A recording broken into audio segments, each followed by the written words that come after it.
All right, we're recording. Can you hear me? Hey, yeah, we live, baby. Hey, so I'm gonna just say this. Welcome to an episode of Replay and Review. This is episode 0. Episode 0, pilot talk. Spitting at. All right, so I guess I'm gonna read this from this was earlier this week. Late last week. Okay. And the first paragraph goes, Netflix new hit Ancient Apocalypse is an odd duck, a docuseries filmed in many gorgeous and historic locations, blah, blah, blah, that advances a provocative thesis aimed furiously at a single academic discipline. The argument is essentially this. The authorities who study human prehistory are ignoring or covering up the true foundations of the world as we know it today, and the consequences could be catastrophic. And I think that is a beautiful way of saying Egyptologists, prehistoric documentarians, archaeologists, everybody has a certain model of history that fits everything from religion to Darwinism and the like. And I think the biggest issue is we're finding out that there are ancient sites, Göbekli Tepe, pyramids of Giza, the pyramids of Mexico, the pyramids all over the world that are built very similarly, all have something in common, and that is there is technology that people aren't supposed to have at that time, and these technologies are providing an alternate view of what history could look like. For sure. One thing that is an issue is I don't believe, and maybe they do. When I think about the pyramids in Egypt and we think about the Nile going from south to north, and how so many of the more ancient structures on the east coast of Africa around the Nile, as you go further south from the Great Tower of Giza, all of those pyramids, the step pyramids, Temple at Luxor, they're all built much older. They weren't as refined, they weren't as perfected as the Temple of Giza, but they are all a lot older. And I think that gives way to say, one, history is a lot older than we give it credit for. Two, we may not be the most technologically advanced version of humans that have existed. And three, uh, we may not be the most technologically advanced humans that have ever existed. And there are ancient technologies that we have yet, they're ancient, technologies that have yet to discover or use. The biggest and one of my favorite examples of that is that massive, I don't know if it's like pink granite or something like that. Massive, let me see if I can find it. Cracked pyramid that's laying down on its side that looks like it's being cut from a solid piece of stone. And then, they want to raise it, but they couldn't raise it because they already cracked it. So they just left it to. And where is that? See if I can look this up. Cracked pyramid. So I guess I'm going to start with that. I want to start with no, it's not a pyramid. What is it? What is it called? The Washington Monument is called something. It's not a pyramid. It's a spire. Like an obelisk or something? I can't hear you. Like an obelisk? Nope, still can't hear you. Is it me or is it you? Switch on, join your audio again or something. What is the word I'm looking for? Can you hear me now? For real? Is it me? Oh, it might be me actually. Say that one more time. Can you hear me? Bro, why can't I hear you, dog? Can you hear me now? Yeah, I can hear you now. 1 second. Can you hear? Oh shit. Yep. You can hear me? Yeah. Okay, cool. What's the word I was looking for? It's not the Washington obelisk. Monument. Obelisk. There, thank you. Obelisk. Don't y'all think on YouTube me sitting here eating this chicken setting the that I'm a dumb black beta. I want y'all to know that we may be a lot of things, but one thing that you'll definitely know we're not is a beta. Beta. You ain't gonna find no beta around here. Let me tell you that for sure. Yo. I almost just spit this food out. I almost spit this one out like that. Let me chill out, bro. But Bro, it might be my favorite quote of but look though, the funny 22. thing is like mentioning, you know, how these structures got built. Mhm.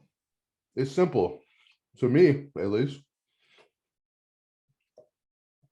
If you have stone, you know, that by the weight of the stone, it would even be a feat for modern technology that we have now to 100%. either still be extremely difficult or still not be able to do it. Mhm. Well, look, I mean, you might not know what did it, but you damn sure know that humans didn't do it. And Humans did for sure. if humans did do it, then clearly they're not who we think they are. Mm, mm. So I And mean, that's it's a to me. huge hole in evolution, because evolution says we're the most advanced humans that have ever lived, right? But look, this is the thing about it, though. The reason why we think that is because, say, for instance, we have computers and iPads and tablets and shit.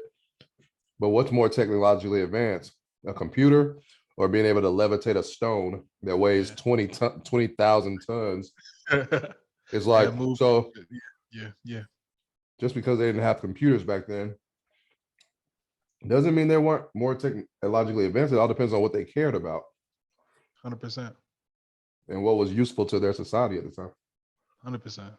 I think about that when it comes to languages, right? Like imagine like our memes now are the version of ancient hieroglyphs, Right. but that's how they talked. They don't have any written verbal language. So imagine being able to just communicate with pictures, right? Right. That seems telepathic to me, man. And we're talking pre-dynastic. We're not talking about Tutankhamun. We're not talking about any of these, you know what I'm saying, these dynastic Egyptian. We're not talking about Cleopatra. No, we're talking about pre-dynastic Egypt. So this is up to tens of thousands of years old, if not at least 10,000 years old. Question. On that note, have you ever seen the movie Arrival? Came out not too long ago, a few years ago. Arrival. Is it? Yeah. Yeah. Where they were trying to decipher a language to be able to communicate with the yes. I messed with that movie, yo. I dug that. I had to go back and watch it a second time because I thought it was a good movie, but I felt like I was missing something because when I like pondered on like what the movie was about, what the ending was, I couldn't really come up with anything. So I was like, let me go back and watch this again. The second go around, it was a part towards the end where they finally realized what the whole gist of the gap in between communication was, and they were trying to tell her, I believe, that if you can figure this language out, you pretty much solve, or you pretty much realize that language and time Mm. are the same thing. Oh shit. Oh So shit. if you can figure out this high level language, you will essentially solve the meaning of time, and you will understand that time is like it's synonymous with each other. And so when they said that, I was like, that was deep as hell. Like I was just like, but I feel, to your point, to you said Wow. about hieroglyphics being what you said, that A was what. language. Yeah, No, that but was what. their language. Like they spoke in pictures, so they could be telepathic, is what I was thinking. Right. Okay. So that's the word I was looking for. So telepathic.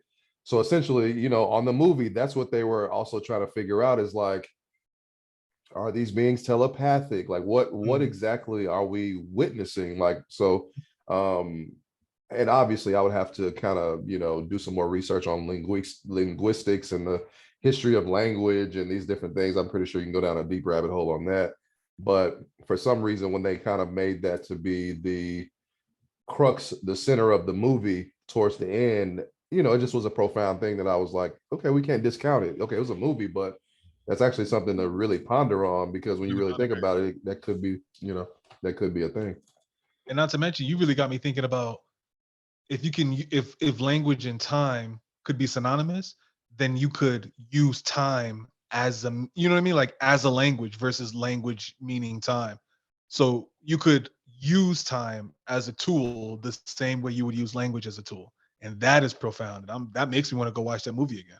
Oh yeah, for sure. Like Time. I will 'Cause I watch it remember again they had today. something to do with like the daughter or something like that. It was kind of interstellarish, right? Like when it came to I even had uh to go back and watch that too. Gotta bro, I watch watched that. that recently and I'm starting to really appreciate that movie more because of how that's what I think is different when it comes to cultures around the world.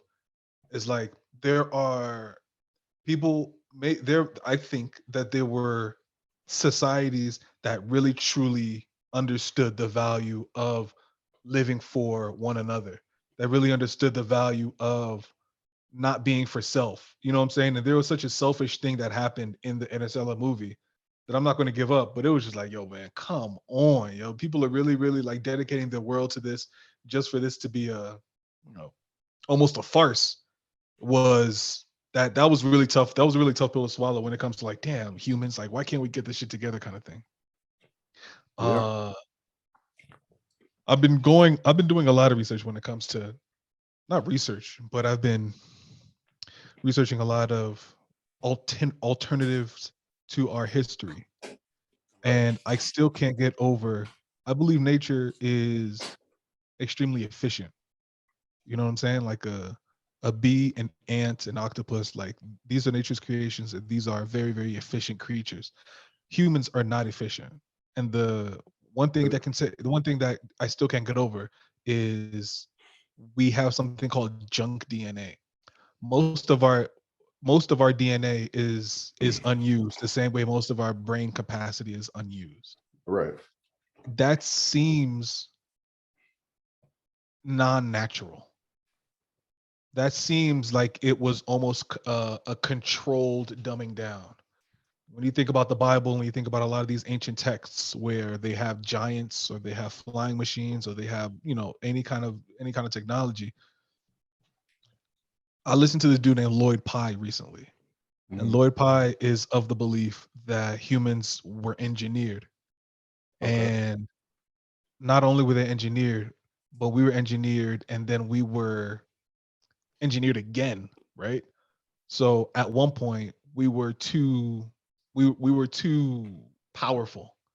And whether we revolted or whether we just wouldn't capitulate to the desires of the creators, there was a point where humans came down. There was a point where humans had to be dumbed down, right? So Mhm. you even think about the way we walk is inefficient. The way we carry our bodies, the way human babies are useless for the first what 2-3 years. We're the only creature on this entire planet that takes that long to develop some semblance of independence. Right. Whereas deer, even elephants that have a gestation period of a year and some, as soon as they get out, like they're you know what I'm saying, like they're self-sufficient up to a certain point. Right. And it just feels, all of that feels in line. Human creation, ancient pre-dynastic history, pre-colonial history, uh whatever the fuck is under the Vatican, you know what I mean, like their secret archives. All of these things feel aligned. Agartha, like there's We talked just about so that. much.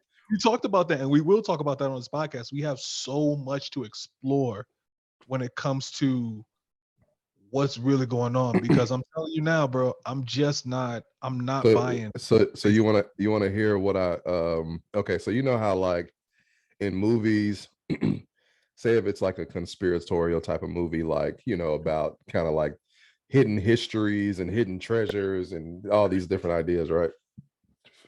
They always have it where like some government organization is like they double as like a public front, but then they have like the black ops side of The it that shadow, the they're really, shadow side. yeah, the shadow Yeah. side. Do you know what I really believe is the true shadow organization? This is just I mean, there's no proof to this. It's just what I believe. Conjecture. It's Yeah, the let's just Smithsonian. The Smithsonian, when you look at the Smithsonian, they're in the cut, they don't rile any feathers up. It seems like a just regular we don't type ever of think like, of that as a powerful entity. We don't think about that as a government or religious or anything like that. right. But when Hmm. you think about who houses a lot of Hmm. like archaeological type of things, and have these vaults full of just the world's relics and different things. It's the Smithsonian. So I'm like, if there was an organization that really knew what was going on, it's probably them. Because I look at it like this too. When you have these organizations that are kind of steeped in like academia, and clearly you have to be of a certain order of person, a certain order of professionalism to even work at these institutions, and they trust you around these types of things. But the one thing about it is you don't really hear about these people. Like I used to make a point Never. to I used to make a point to people that like post like World War II, like the whole Einstein, um, uh, Oppenheimer era, Uh-huh. they stopped really talking about scientists. Like, who's a famous scientist that you know right now that's like at the forefront, like a Einstein? Maybe we had like a Stephen Hawking at one point, but Right. the era of the scientists, it kind of went underground if you think about it. Like it kind of they made it where you don't really hear about the high level 200, 300 IQ person that is just like captivating the scientific space and coming up with these interesting the new theory of relativity. Like you don't really hear about these things anymore. And not to say that they don't exist from a you know public perspective. Maybe people just don't pay attention to it in this new era of just social media and popular culture. But I feel like for a person that is interested in those things, I don't really hear too much about those high level people. So I'm like, they have to be somewhere doing something, studying something, and probably hiding something essentially. Hey, you So know the last time we heard of that person? oh, Bob Lazar. yeah. That was the last time we really heard about somebody like that, and they made sure never to let that be repeated. They made sure that whatever these people are studying, whatever these people are researching, we are never going to let this thing get out the way we let Bob Lazar get out. And I still believe that that is one of the most, bro. We're gonna have to do a whole episode on Bob, like maybe a couple, because I still think that that is incredibly important, man. They didn't Mhm. find it. It wasn't no crash. I think the archaeological sites are filled with that. I just sent you a link on WhatsApp, and if you click that link, it was the end of Indiana Jones movie, The Raiders of the Lost Ark. Mhm. And when they found the ark, and where they found like the Holy Grail or whatever, they Mhm. put it in a box and they sent it somewhere. And wherever they put it, that warehouse at the end of the movie stretched for miles, Yeah, miles for and sure. miles and miles, and you have no idea so much of what's being hidden from us. But see, that's I'm glad you brought up Indiana Jones, because I always reference Indiana Jones to other people, um because those are those types of movies that it's a theatrical performance, but it's telling you some truths, in the sense that you have this professor, I believe he worked at Harvard, professor of anthropology or something like that, world known for his anthropologic studies, and just he's known to just be adventurous guy who's willing to go around the world looking for these ancient things that we thought didn't really exist. So To put them in the Smithsonian. there right, exactly. But what I told what I would tell people that I would reference is the idea that in one of those films, it was him basically up against the Nazis, and they were trying to find, I believe it was the Holy Grail. But that's one of the things, that's one of the stories that's always been out there, was that the Nazis were into the occult, and Hitler was trying to find ways to get absurd levels of power. And he felt as if those historical relics really existed. And if he found them, there would be nobody who could stop the Nazis, essentially, because the things they were able to do without these things was pretty, just from Yeah, a captivating perspective, it was pretty amazing what they were able to do in such a short amount of time, even though, they were tragic events.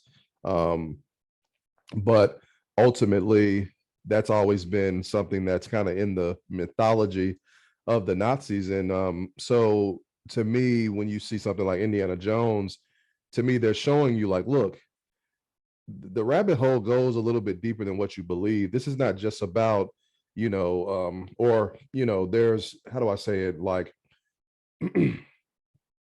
there's truths that have not been told yet. There's truths that have been forgotten. And then it makes sense, when civilizations perish, when civilizations disappear, or maybe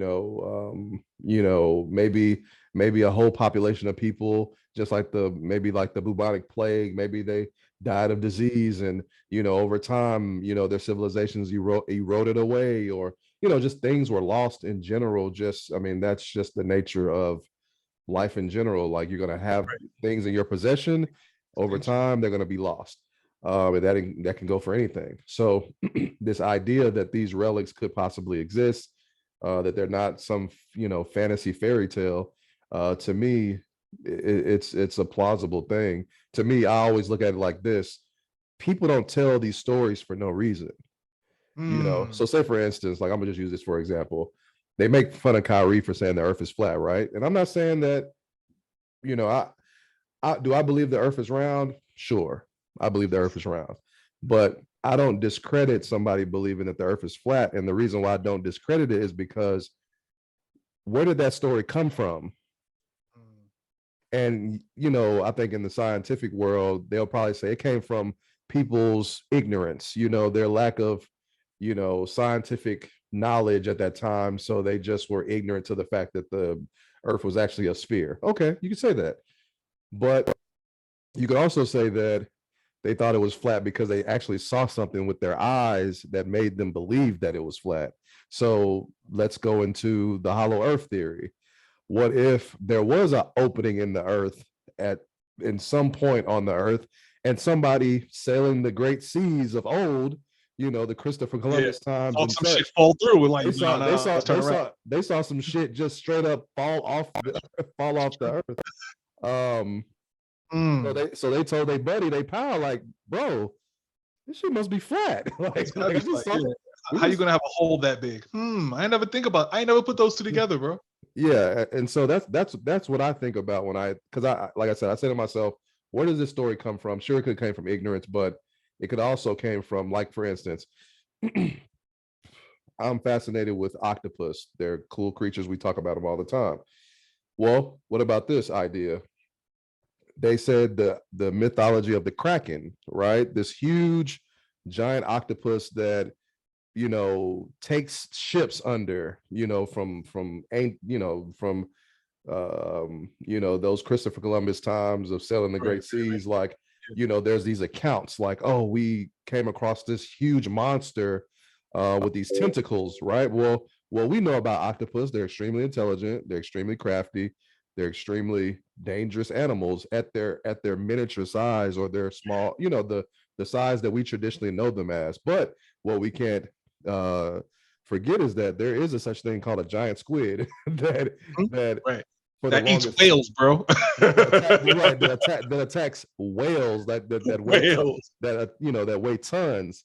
Right. So that clearly shows that there is a such creature, as far as what we know to be true, that is Mm. out there, that has the size to do damage. Because clearly, if you can attack a whale, I'm sure you can attack some form of ship. You know A what I'm ship. saying? Like, Right. you know Yeah, what I'm saying? 100%. You know what I'm saying? 100%. So, I see people fishing for sharks, and the shark is dragging the boat. It's hooked up to the line, to the rod, and the shark is dragging the boat. This is a huge boat. Boat might be 30 feet long, or 24 feet long, or 16 feet long, or whatever. So if a shark can pull a boat, what's to say that this, giant squid couldn't, capsize a boat? But to keep going, what's to say that there's just a creature? Because you got to think about this too.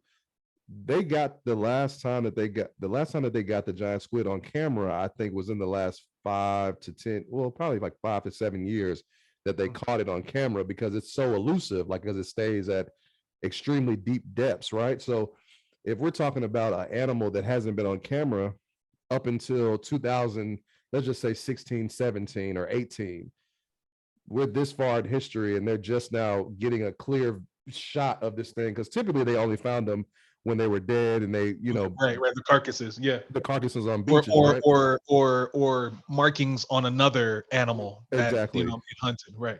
Exactly. So what's to say that there is a creature that is not more sophisticated than that is extremely, off the radar. Like you're just not going to get a glimpse of it because it doesn't want to be seen. Like Exactly. With it's that that simple. intelligence, It's that yeah. simple. Like it's almost like how do I put it?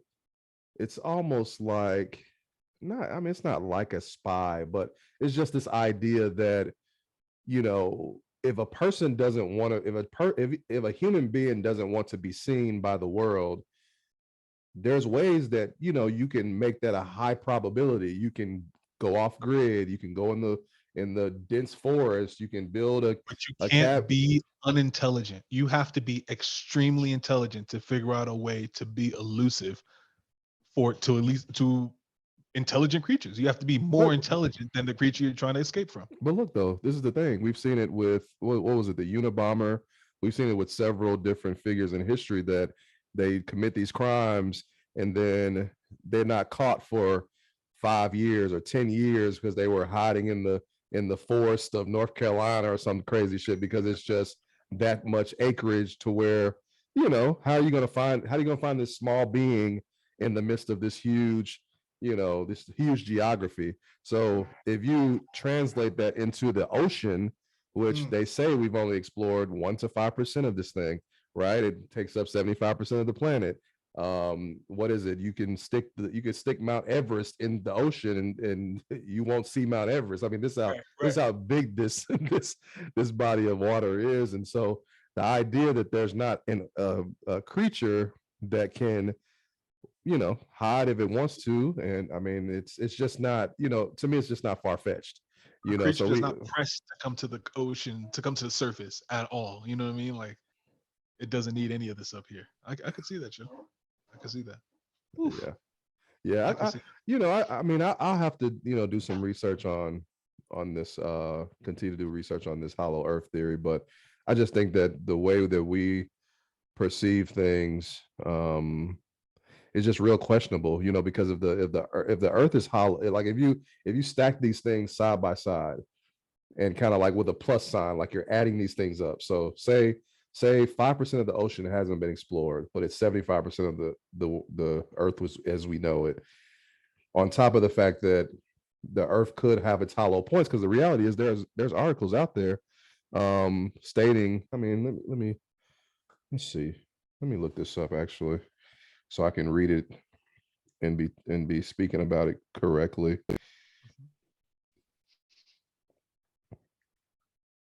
And from there, there's so many other. I think, and that's what one thing I love that what you said. One thing I love about what you said is you stack them together.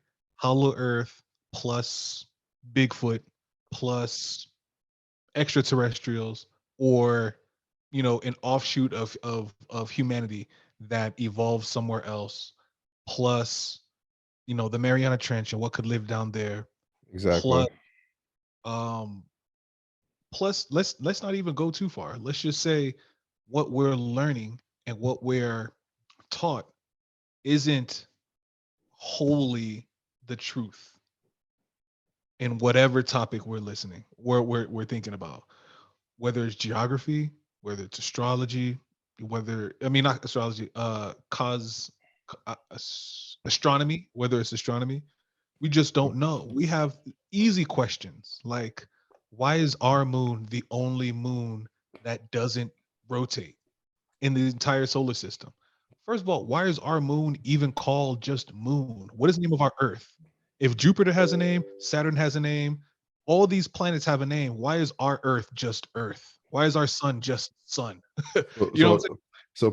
peep this article out real quick. Let me see that. Scientists from Northwestern University. Well, anybody that is familiar with academia, we all know that Northwestern is a very prestigious It's dope university. school. So this is a very legitimate source. Scientists from Northwestern University recently announced that a reservoir of water that is 3 times, are you listening? Is everybody listening? 3 times the volume of all Earth's oceans has been discovered deep beneath the planet's surface. Where it's supposed to be hot, where it's supposed to be lava and magma. This underground water supply rests some 400 miles beneath our feet. What? Four? Wait, what?